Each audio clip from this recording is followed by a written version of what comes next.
Please, just talk. Do something. Make a contribution. Do something, god damn it. Fucking speak! Love and leg drops, bitches. Peace, love, and leg drops. Peace, love, and leg drops. Peace, love, and leg drops. We love to crumb. We love to crumb. Peace, love, and leg drops. Peace, love, and leg drops. Fuck you. After Party Hangover. Welcome to the After Party Hangover. I am your host, Mangria Fueled, and this is the show that talks about a show that talks about a show. Today's guests, we bring back the barely legal Thegreatbrettzky99, as well as Mr. Controversy, Mr. Continuity, Stixadam. What is going on, guys? How is your Sunday going? Oh, well, I woke up late, got to do this, so far pretty good. Nice. Going awesome, talking with two awesome guys, talking a little wrestling and a little after party. That's right. How you doing, Brett? Well, college being college, but hey, got a little break, got a little Halloween weekend, and things are going great. What did you guys do for Halloween? Nothing much. I mean, some people went out. I stayed in. I watched Smackdown. I watched Crown Jewel too, which is great. Great Halloween. But did you dress up in costume while you were watching it? Oh, absolutely. I mean, my whole thing was just the fun. Jake would love it. It was just I dressed up in normal clothes, and I said I was a donkey. People didn't get it, and I reminded them that another name for donkey is jackass. You just gave Jake a half chub. I was hoping Bretsky didn't, get lured by some guy in a white van with a huffy saying, "Hey, you want a good time? Come hang out." Dressed up in a Dungeons and Dragons uniform. Yeah, I have a Brandon Cutler t-shirt. All right, well. Hey, he's close enough. I gotta watch out. How about you, Adam? What did you do for Halloween? I worked, man. Working Halloween, huh? Yeah, that's the way it always is on Halloweens. Isn't adulting horrible? It sucks, dude. It seriously does. Brett, give it a couple years, you'll understand. Okay, well, let's start by reviewing the Steel Real After Party episode 95, Spooky Kabuki. They kicked off the episode by referencing the Black Eyed Peas song, Let's Get Retarded. Have either of you heard this version of that Black Eyed Peas song? Yep. I cannot believe they were allowed to do that. Could you imagine if they released that today, how much fucking heat they'd get? Oh my god. I can't imagine they released it then. Do either of you listen to Black Eyed Peas? I asked a couple of weeks ago about haunting people, if you go back, the Black Eyed Peas still haunt me to this day. Why is that? Because there's not a day that doesn't go by. I don't hear a freaking song by them. And it's usually not even that song. It's like the radio version of it. It's like, let's get it started. And then unfortunately, it's one of those songs that once you hear it, it gets stuck in your head and it just ruins your day. Do you listen to the Black Eyed Peas, yeah. Brett? I used to. I had the same problem. I'd always I had like a pump up music playlist or whatever, and I used to play rec basketball, and it would always come on something from the Black Eyed Peas would always get stuck in my head for the rest of the day. I had the same exact problem. I didn't like the Black Eyed Peas at first, but since I'm so simple-minded, they would replay it over and over and over on the radio, and it just burned into my brain, and then all of a sudden I'm like, don't funk with my heart. Well, then they moved on to Jake's Halloween party, where his boss busted out his rusty wagon wheel in front of all the party guests. Have you guys been to any Halloween parties? mean, kind of, yeah, but nothing really, like, nothing with that experience. No, not yet, at least. No, me neither.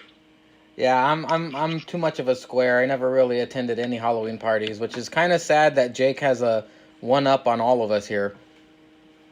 I know. Do you guys remember any of your costumes from back in the day? Like anything you want to brag about or are embarrassed about? Oh man, I gotta think now. Actually, yeah, I don't know if you guys remember, leading up to the 2016 election, that guy Ken Bone. Oh yeah, the red sweater guy. Yeah, I won as Ken Bone that year. Oh my god. I found a red sweatshirt. I kind of stuffed it with like a bunch of paper towels, and I wore some whatever jeans he was wearing, jeans or something like that, and so like a little name tag. It said Ken Bone. It was, oh god. Did you have a fake mustache? I did actually. I had one of those things with like where it was like the glasses with the nose and then the mustache. Oh, the Groucho Marx thing. Yeah, I had that. Nice. How about you, Adam? Nah, I think one year I went as like Jason with one of those cheapo glow-in-the-dark masks. Oh, but hell then yeah. otherwise, it was just my mom gave me like a cheapo white sheet and cut holes in it and said, there you go, now go get me some candy. I believe I put a stretch of 5 years together where I went as Jason with that same exact Halloween mask. And then in 2006, Kane Hodder, the guy who plays Jason, was doing autographs at a Party City. So I'm guessing he needed some drug money. So I brought my mask to Party City, and he actually autographed it, and we took a picture of him holding a machete up to my neck. It was pretty sweet.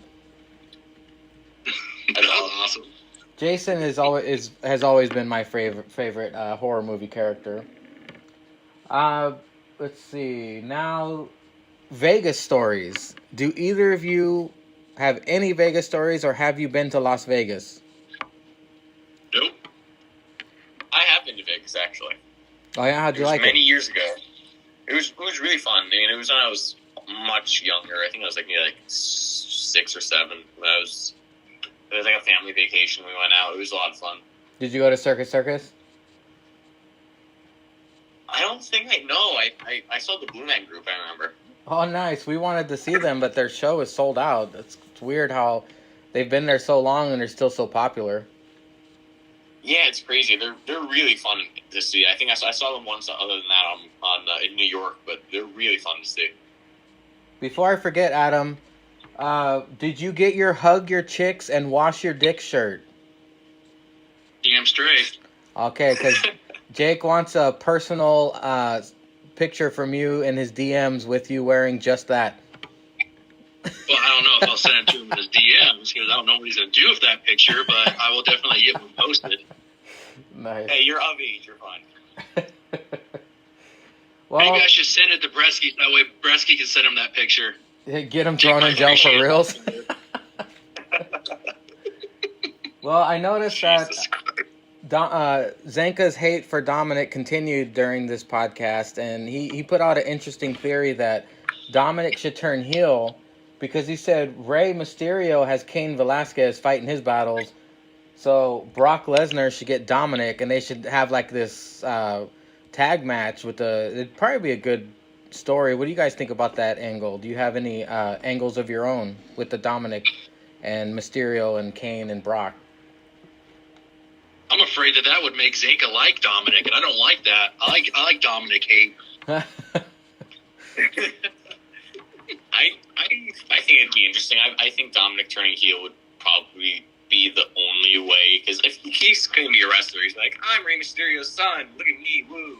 I can do like a really shitty 619. Wow! It's like, he has to do something like interesting.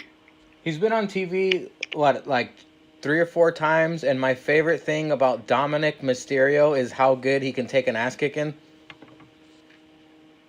Oh yeah. He takes an F5 like the best of them. I want to see him do some kind of offense. Do you? Well, I mean, before Brock like shoves his whole leg up his asshole, at least like slap him or punch him or I don't know, pinch his nipple, do something to fight back. My God, he's getting murdered every week. I want to see him come out to like Latino Heat, and then that's when he turns heel, and then instead of doing a crappy 619, do a half-ass frog splash. Oh my God, could you imagine how horrible that would look? Oh, it'd be the worst. He has to be shirtless. Oh, just like Goldberg's kid, yeah. It'd be sweet. Can you imagine a week from now if Dominic debuts and he does a super badass wrestling match, how wrong we all would be? I've never seen any of his indie work, but apparently the rumor is he's been training. Well, you know the play is when he turns heel, he needs to come out in the wheelchair, and then all of a sudden he just gets up, and that's when he turns heel. So that way everybody doesn't really expect it. He does a 619 with the wheelchair? That'd be pretty sweet. Also, Zanka shared some breaking news during the podcast about the Jericho-Cody match. For AEW, they're going to have judges. What are your thoughts on this? Just to prevent a tie, how do you think they're going to do this? I personally really like it because that's one of the only problems I had with when I don't watch New Japan often. Like when I do, like the Kenny, like the Omega, whatever the other guy's name was, and they had like those that trilogy. Okada. Yeah, Okada. Yeah, I was gonna say someone else. I really didn't want to come off as but it's racist. But yeah. But I feel like the only problem with that is that once it gets to a 60-minute time limit, you can set up other feuds in the future. But for them, the big problem is that they're not building new stars. So if you have a 60-minute time limit draw and that's it, and that sets up another feud with them, then it just kind of gets repetitive and boring right off the bat. So I think having that real boxing MMA feel, it actually is really cool. And I like the idea of maybe MJF turning heel or something like that. Well, what do you think they should bring in 3 nobodies to play judges, or do you think they should bring in Hall of Famers or their fellow wrestlers to be the judges, or the commentators? How do you think they should do it, Adam? I have a feeling they'll probably bring in Hall of Famers because they got that connection. And I mean, I like it because we've already had since their inception, 2 or 3 already time limit draws, and so I like it that we're gonna, because we know it's gonna go 60 minutes. But yeah. I like it that we would get a result in it. Do you think Jericho can go 60 minutes? It looks like he'd need to sit down for a cigarette break and fucking eat a donut and then go back in. Well, hey, I mean, if you listen to his podcast, that DDPY yoga is the truth. So, I mean, DDP's probably got him ready to go 60 minutes and then a 20-minute overtime if he has to. That's true. That's true. And Cody's great at telling stories, so maybe they'll bring in Dustin or I don't know. There'll definitely be some kind of interference, I bet. Oh yeah. Well, yeah, they'll probably have some kind of 5 minutes where there's kind of oh, we beat each other up so much we're gonna have to lie down for a while, something like that. Who do you think's gonna bleed first? That'll be at the end when the judges are tallying the score. Then they'll be we have a majority draw, so we have a 5 or 10 minute overtime. Oh yeah, that'd be interesting. You know, it'd be gay as if they asked the audience, "Who do you think should win?" Yeah, fully. Yeah.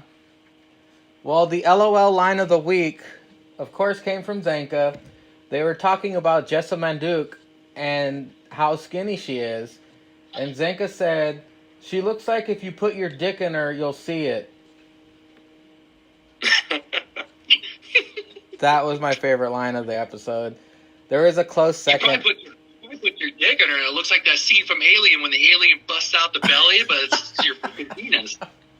Oh, shit. You know, and that would be especially if it's Jake's penis. Oh, you wouldn't be able to see shit. You'd probably see his pubes in her before his micro penis. Yeah. What are your guys' thoughts on the MMA horsewomen and the job they're doing in NXT? Are you a fan? Do you think they just need way more time? Or do you think they should just be managers to Shayna and Ronda? I think they need to stay managers. They're still so super green.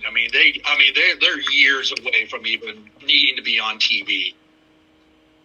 No, yeah, I agree. I think that their hope was that because Shayna Baszler took really quickly, and I think their hope that was that they would both take really quickly. They haven't. maybe keep them as managers and like have them like beat people up like every now and then after a match, but like keep them as far away from actually wrestling until they get training. I just thought of the word I was trying to think of. Not managers, but valets. I would definitely find some better valets. Yeah. The other line that came close to it was when they're talking about Brock and Cain Velasquez. This is pre-Crown Jewel, so this is pre the shit show that actually happened. I'm gonna play the clip for you. Right now, they should be in a ring going over this match. I hope so. But no, you know Brock's out there finger fucking Buffalo in fucking Canada too. And Sable. Yeah. And Kane just looks like he's eating every truck he sees. So. I thought that was pretty funny.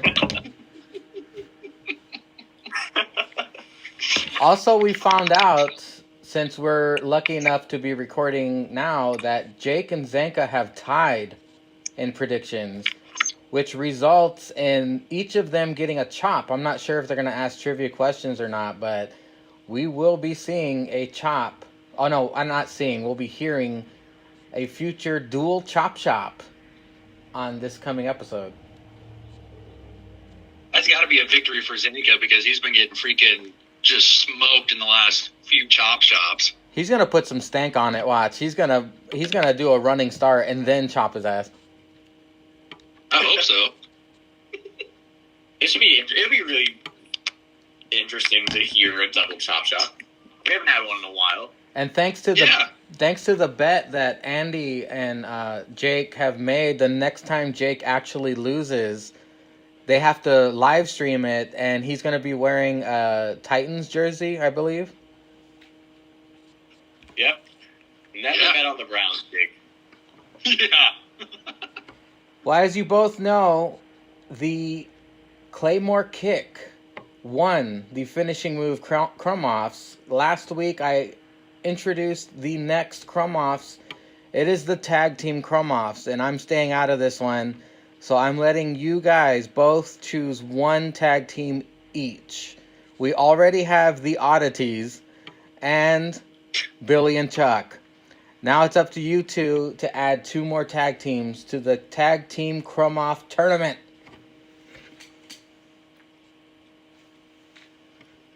I'm going to go with the Dicks. Shit. The Dicks. Damn, I'm surprised you remember them. That was a long time ago. Oh, believe me, I have searched the annals of great wrestling history. What about you, Adam? Do you have a tag team in mind? Would Al Snow and Head count as one? I would say more head cheese. Al Snow and Steve Blackman. Yeah. I'll go with that one. I like that one. This is a very interesting bracket, by the way. I thought the greatest tag teams of all time. I thought you guys would say, like, the Hardys or Edge and Christian. We get the Dicks. That's funny.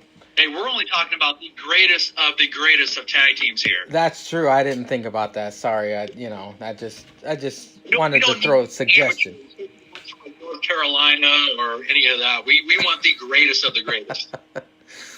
Alrighty, well, there is a pretty huge week of wrestling we just went through. We had a Raw, AEW, NXT, Crown Jewel, and Smackdown. What are your guys' thoughts, and is there anything specific you want to talk about? I thought Smackdown was actually the better show because of, obviously, the flight delays, but I thought the NXT stars really stole the show with the opportunity that they had.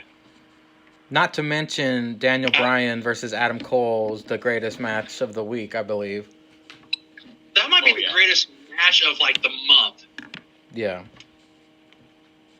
I was watching that since I don't have cable with me, so I have to watch it through like Optimum TV. So I was live streaming it, and the internet was really shitty. Even with like kind of like going in and out internet, like in and out quality, pausing around times, it was still an amazing match. So like just a testament to both those guys. Did you guys notice that Renee Young referred to Daniel Bryan as the Dragon? Yep. Yeah. That was badass. I can't believe they're letting him do that now. That's freaking awesome. There was a risky spot in that match where I believe it was Daniel Bryan suplexed Adam Cole over the top rope, and then Daniel Bryan followed them. They both fell on the outside of the ring. Yeah. When I saw that, my butthole clenched. I was like, "Oh no, Daniel!" Yeah, because I think they both did a good job protecting themselves, because I think they both actually landed on their feet. Oh yeah. Yeah, because when I rewatched it last night, the first thing I thought I was like, "Oh shit, Brian in his head." Yeah. But then it was like I watched the replay and it's like, damn, they actually did a really good job of protecting themselves coming out of the ring and getting to the floor. Brett, what did you think of Pat McAfee, Tom Phillips, and Renee Young as a commentary trio? I love Pat McAfee. I want Pat McAfee to narrate my life. Hills, yes. I think Tom Phillips is very underrated. I think that he's actually really good especially given the right circumstances. I think Renee Young was really good for the first time, and Pat McAfee's just being so pro NXT is just the best thing in the world. So I think that, especially given the short-term notice, they did a really good job. I can just hear it now. I liked it when they showed a lot of the replays from the cameras. Like they saw, if you look, you saw Pat McAfee standing up. He looked like an actual fan that was doing commentary, and I was like, I can relate with that. I am a huge Pat McAfee fan. And I thought it was awesome. He was wearing jorts. Yeah. How do you not become one of the greatest announcers when you're wearing jorts? And a tank top in Buffalo in the middle of fucking fall. Yeah. I can just hear Pat McAfee narrating Brett's life. The Thegreatbrettzky99, 99, walks into his college class. He has his homework ready to turn in. What's this in the corner? It's Jake. Uh-oh. Yeah. Why is his hand in his pants? You do not go to the corner. Run. We need some room. No. Yeah, I prefer Pat McAfee, Tom Phillips, and Renee Young to any of the commentary on Raw and SmackDown. Renee looks so happy to be out there, and fucking Renee took a boot to the face and got a bloody fucking nose. I mean, give her some props. Hells yeah. You think Corey Graves is doing that? Heck no. That Rhea Ripley, Tegan Nox coming out. It was funny to see Tegan Nox trying to be all tough next to Rhea Ripley. Rhea Ripley's such a natural badass, and Tegan's like, yeah, you tell him, Rhea. Yeah, we're going to get him. Poor Carmella and Dana Brooke. Tegan Nox's Shining Wizard is amazing, by the way.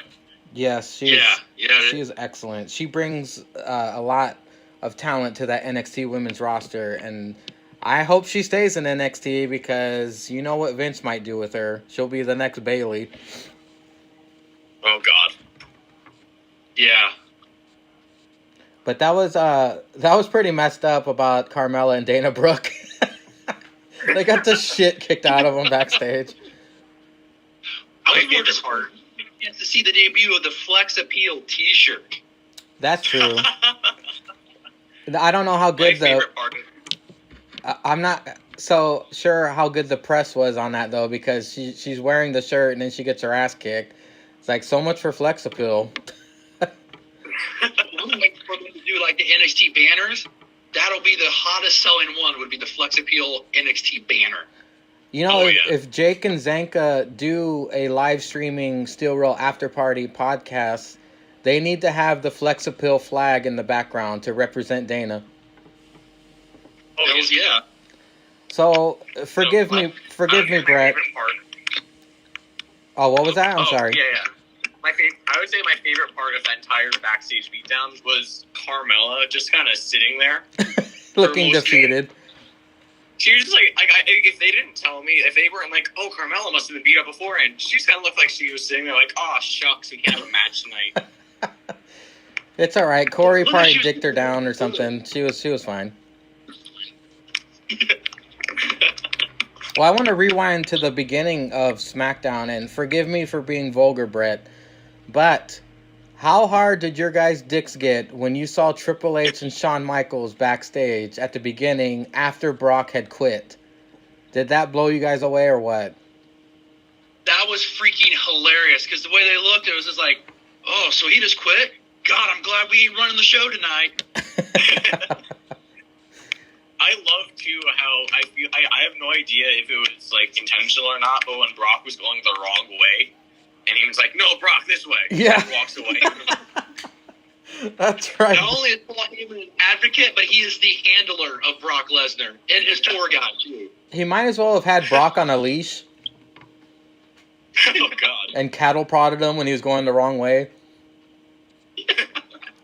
So, do you guys think that Brock is now on Raw? Can you just do that? Can you easily just say, I quit, and then jump to the other show? I'm pretty sure they'll finagle it in there, especially when they did the trade for Alexa Bliss and Nikki Cross. I bet that's how they'll do it. I was wondering how they were going to do that with Bray winning the Universal title, because you're going to have 2 titles on SmackDown, but I guess this kind of works into the storyline. They'll massage it in there some way. I hope. I mean, like, I feel like he's just like gonna. I wonder if he's gonna go in show up in NXT randomly. Like, I feel like he's just gonna show up in random places, just kind of clothesline some people, suplex some people, and just like F5 them and just like leave. He just. I feel like it's not gonna stop this Raw. He shows up on 205 Live and murders everybody, including the audience, and then leaves. What audience? Yeah, oh, that's true. Find out that the wild card isn't really dead because Brock is the wild card. Wild card. Wild. Oh, God, Brock Lesnar. Well, I was pretty disappointed that Bray wasn't on Miz TV, because everything we got tonight, and then you add Bray on Miz TV, how badass would that have been? With the Universal Championship as well. Yeah, but then you might not have had Tommaso Ciampa, so it's interesting. That, well, Yeah, when I was gonna be Tommaso... interested to see how they do that. I was disappointed that Bray wasn't there, but they found a really good fill-in with Tommaso. I would love to see Tommaso versus Bray, just like a thing of mind games and just insanity. God, that'd be so good. We do got to give Miz a little credit, though. When Tommaso was talking shit to Miz's face, and Miz came back with, like, that's all you got? Everyone tells me that every day. That's nothing new to me. Yeah. Like, he shut it down pretty quick. We got to give Miz a little bit of props for his mic skills on that. I think people still underrate Miz on his mic skills, and the guy kills it every segment that he does. I mean, for every one bad one that he has like 10 or 11 really good ones that people just seem to forget about. And plus, he needs to play it up that he's vanilla because he wants to be on the Access Hollywoods and the movies and all that shit. So if he was allowed to be himself like he was when he went against John Cena, he would be back on top in no time. Oh, yeah. But wasn't it Pat McAfee that said, well, hey, I thought the Marine movies were pretty good. I was a fan of them. Yeah. Well, there's one fan. The Marine Ford was great. Close Quarters is an drastically underrated movie. Brett, what did you think? What did you think? The one thing I don't... I'm sorry, go ahead. The one thing I didn't like about this was Miz was heel according to commentary, but he was supposed to be face. Like, Renee going like, oh, he's so conceited, he's interviewing himself. Like, yeah, he is conceited. He's not a face. Yeah, that was like a weird mixed message that they were sending in that ring. Like, other than that, I thought it was great, but he needs to either be like super cheese babyface, which sucks, or he needs to go heel. Like, he's not a tweener. Give me heel Miz all day. Give me heel Miz all day. What did you guys think of Matt Riddle and Keith Lee beating the fuck out of Sami Zayn? Awesome. Are you familiar with Riddle and Keith Lee, Brett? Yeah, I think it's great. I honestly think that Riddle got the biggest pop of the night. I think that they're great. Poor Sami Zayn, but like Sami Zayn's getting on TV. He's being a good heel. I thought that was really funny in the backstage. So, good. That was really fun, I think. Not get the broness. Yeah. And I guess it worked out for Sammy not going to Saudi for Nakamura because Nakamura couldn't be there, but Sammy was there and he got some TV time. Even though he got slaughtered, I mean, he was still on there. Yep. Adam Cole backstage. Oh, I know we covered Adam Cole versus Daniel Bryan, but when Triple H and Daniel Bryan were nose to nose, and then Triple H goes, "Hell, I didn't bring my gear. So how about this? Hey, champ, come on over here." And then Adam Cole comes on stage, and the crowd, everyone in the crowd had an orgasm. I thought it was funny that Shawn was standing right there, and you saw Shawn slowly start taking his jacket off, and it was like, are we going to get Shawn Michaels? And all of a sudden he's like, oh, man, it's cold in here. Yeah, I love that. Yeah. I loved how he did that there, and he did that against, what was it, Dolph Ziggler as well, a couple months ago. Yeah. That was just an all-around great segment. I'm very interested to see how they go with Daniel Bryan and Triple H from here. I don't know how they do it, but I think that'd be interesting if they go forward with it. Yeah, that would be good. And backtracking a little bit, did you guys, how much of Crown Jewel did both of you watch? All of it. I watched most of it. I mean, I made sure to watch the women's match and the main event most closely, but I watched most of it. The only thing I didn't get was the kickoff show. Yeah, I didn't see that either. Yeah. But I guess they had that battle, that was a 20-man battle royal for the chance to face AJ, but I figured I didn't miss much. You know, overall, the Saudi shows are usually dog shit, but this one actually, I'd actually give it a 6 out of 10. It was decent. I think it was the best one they've had. Especially with a title change. Yeah. Yeah. I really wasn't expecting that at all. I think that they, especially with the added thing with the women's match, the title change, it's kind of like more unexpected, more like, wow, this is really cool moments than any of the other ones. What did you think of the women's match? Did you guys, did it get a little dusty in the room at the end of the match when they were hugging and crying? Like, what were your thoughts on how they performed and how the crowd reacted? I thought it went pretty good for the circumstances. Yeah, I agree. And it wasn't enough for them to wear full body suits. They're like, put a t-shirt on as well. Yeah. I can't imagine how hard it is to compete in that kind of gear, especially in probably 110-degree heat. Oh my god. So, obviously stuff was a little sloppy and maybe a little slow, but with the short notice, the nerves, and the whole bodysuit thing, it was more about what was actually happening than the actual match.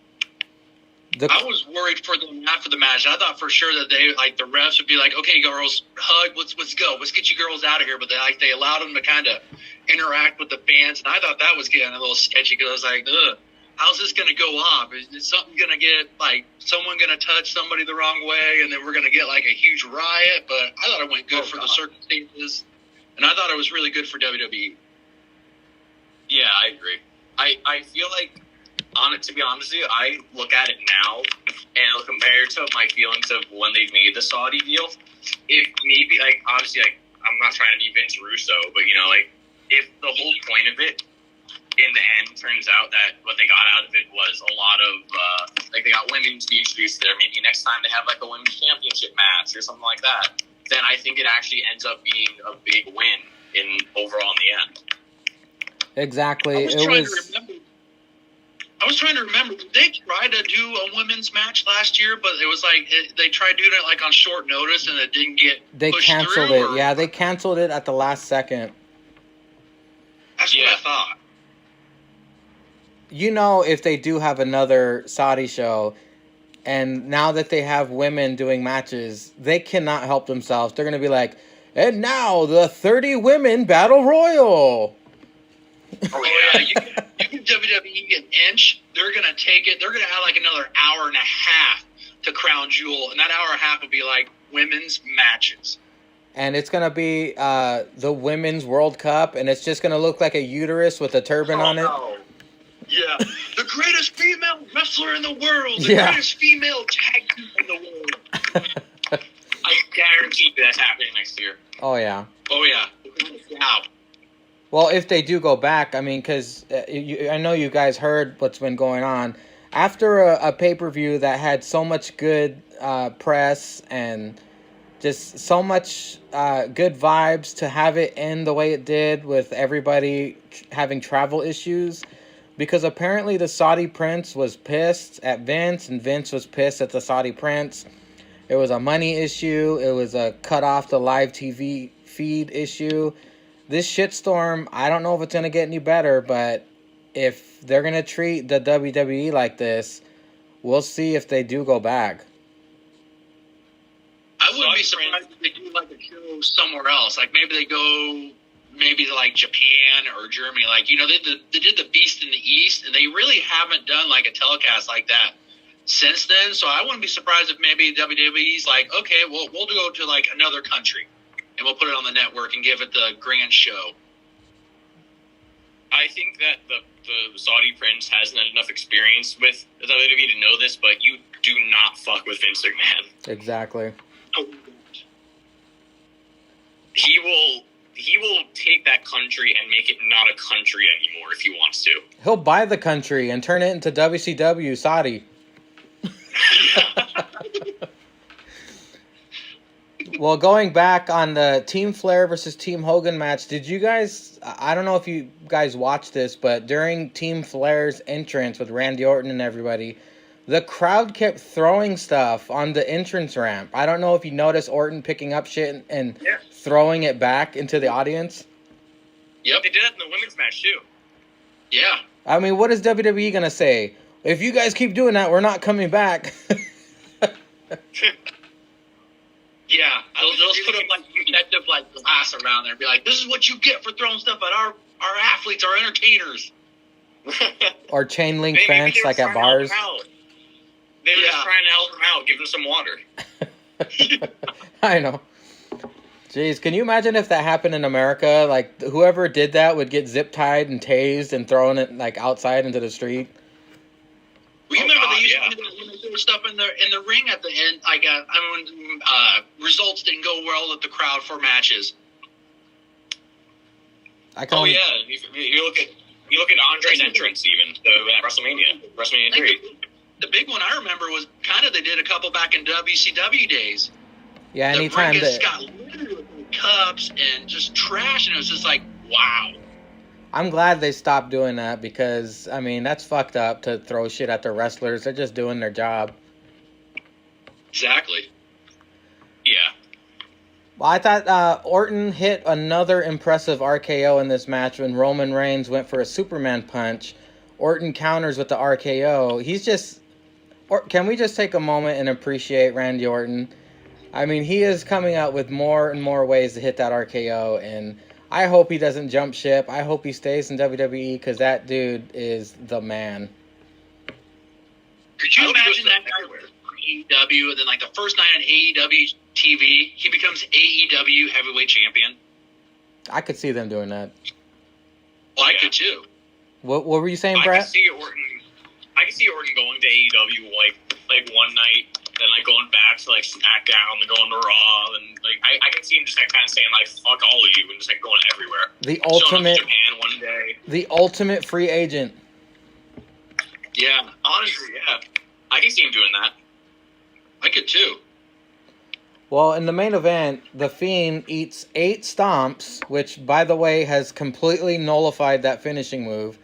And then he gets thrown onto some electrical boxes, and fireworks go off. Seth goes down to check out the situation. Fiend gets the mandible claw on Seth and hits his sister Abigail to become your new, undisputed, Universal Heavyweight Champion. The Fiend. I cannot wait to see what he does with that belt because it was on the Hangover episode with Jake that I told Jake when he becomes champion, he's got to do something to that belt because that belt's ugly and uncreative. I hope that Bray Wyatt does something freaky with that belt. You know he's going to. Yeah, I hope that they kind of do something where it's like to keep on with like whatever, like I guess like bipolar, whatever they're doing with him. Where like maybe like Firefly Funhouse Bray Wyatt isn't the Universal Champion or doesn't think he is, but then like he only has the title or only acknowledges he's a champion when he's the Fiend.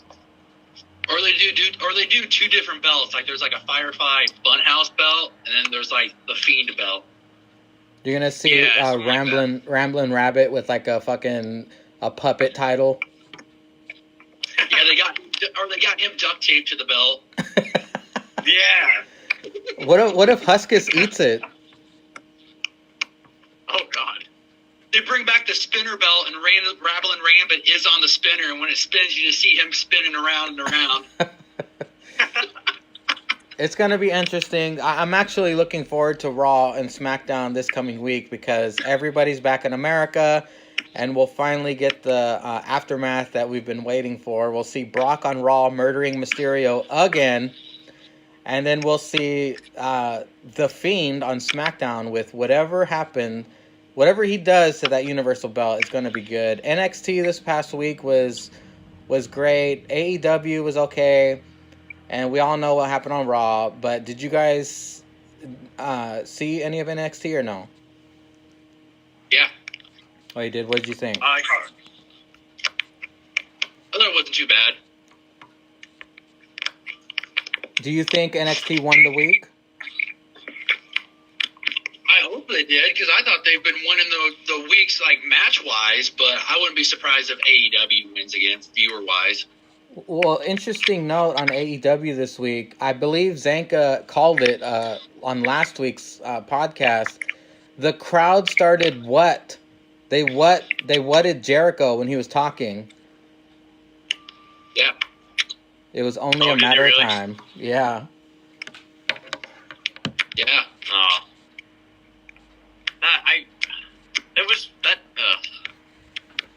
You know, it's only a matter of time before the fans they lose their interest in something and they start pulling out that generic chant. You think they'll chant CM Punk? Yeah. Yeah, next week probably. Or actually, they might, if they're smart, they'd save it for the freaking Full Gear match. Like when there's like a big lull and when like Jericho's sucking wind in the corner. What if Punk is one of the judges? I haven't started yet. Oh. That would be a fucking swerve. Yeah. Are you guys going to get Full Gear or no? I don't think I'm going to get it this time. Already got it pre-ordered. Nice. Well, Stixadam will be providing commentary for us then. Yeah.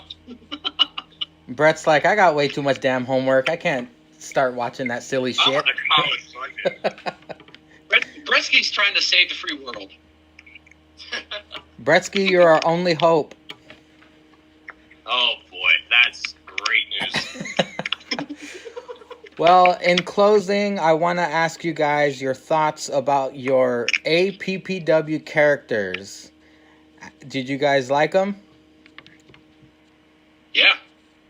Did you have any notes or anything? Because I can still go back and edit if you want. I just did what the first thing that came to my mind. I looked at the long list of hashtags that Stixadam always does, and I picked the funniest one that I thought could go on a shirt.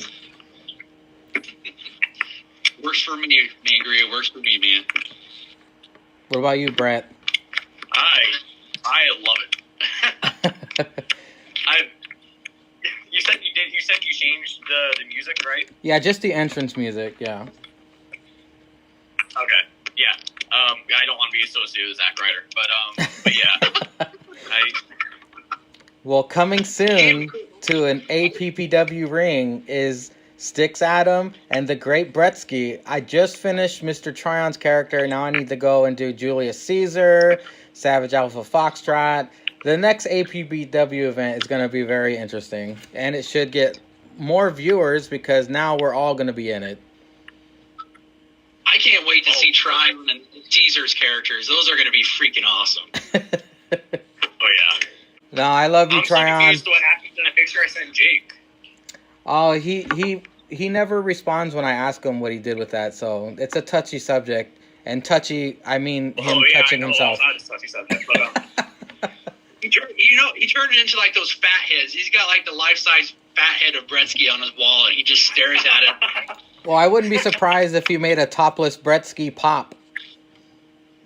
Oh no! Oh god! He just stares at it every day. It's just a prized collection piece. Exactly. He wants it autographed, by the way, Brett. I'll work on it, Jake. Send me the Hall of Fame certificate first. I'll work on it. Exactly. Oh, jeez. All right, guys. Well, thank you very much for your time. Thank you for joining me. Do you have anything either of you want to plug before I let you go?